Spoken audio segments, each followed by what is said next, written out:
আসসালামু আলাইকুম। কেমন আছেন সবাই? আজকে মিনি কিচেনে রান্না করব বরবটি দিয়ে আলু ভাজি।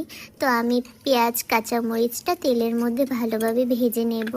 তারপর কুচি করে রাখা আলুগুলোকে দিয়ে দিয়েছি। তারপর ওই যে বরবটিগুলো কেটেছিলাম সেগুলোই দিয়ে দিলাম। এখন ভালো মতো নেড়ে চেড়ে নেব। তারপর সামান্য পরিমাণে হলুদের গুঁড়োও দিয়ে দেব আর স্বাদ মতো লবণ ইউজ করব।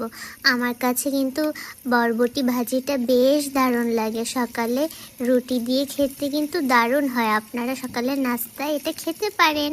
তো আমি একটু পানিও দিয়ে দিয়েছিলাম। তো এই পর্যায়ে আমার মিনি কিচেনটা একদম তেলে ভরে গিয়েছে, তো আমি ঢেকে দিয়েছিলাম। তো এই যে আমার বরবটি ভাজি হয়ে গিয়েছে, দেখুন কি সুন্দর কালার হয়েছে।